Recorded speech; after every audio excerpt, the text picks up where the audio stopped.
Wealth, money, and prosperity. These are the dreams most of us hold, yet they are achieved by only about 5% of the population. So let's start to talk about it.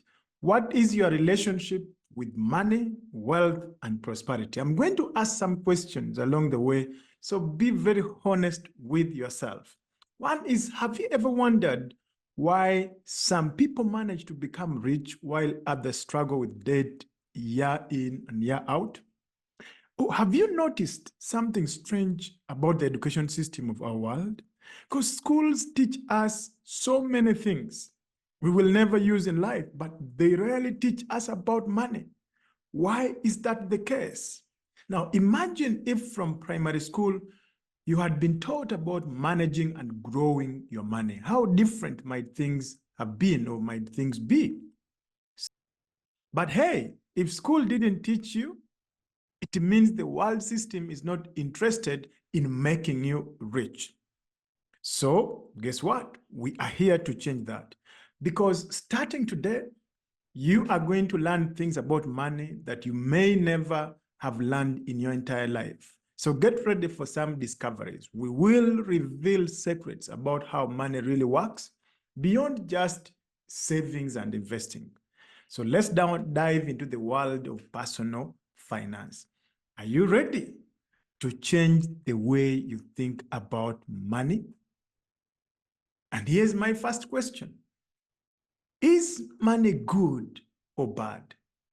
Let's start with this very simple question. Is money good or bad?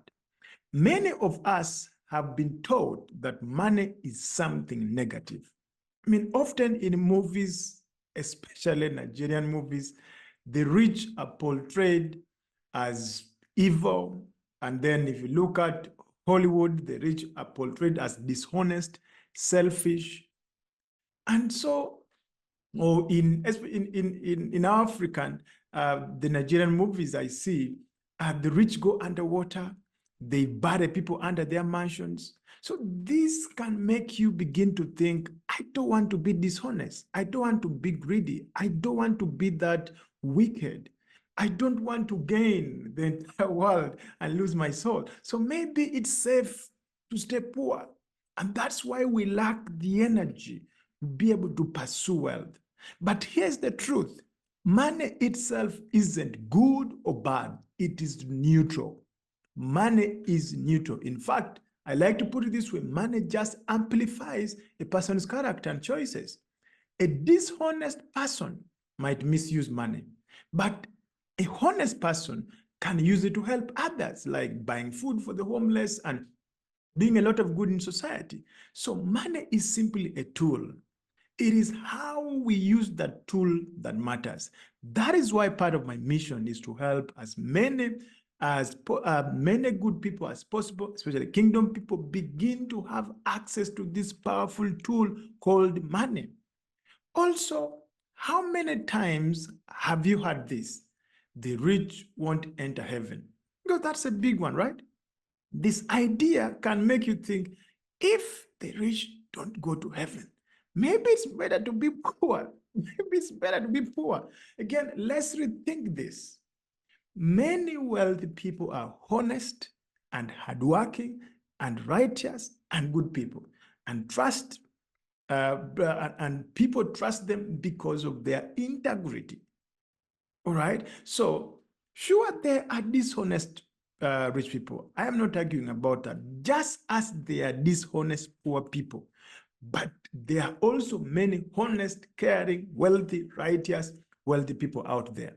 So let's make this part of our soul. And I'm calling you to make a declaration. Together, if we can make this declaration, I am going to be the honest, wealthy kingdom person. Go for it. Hell, I am going to be a honest, healthy kingdom person. Because remember, you can never become something you despise.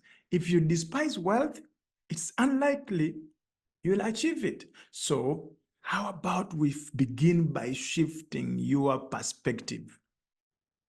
Let's begin by shifting your perspective. And this brings me to my big second question that I want to tackle. will the rich enter heaven? Now, because we need to tackle this question, will the rich enter heaven? Because here's something important.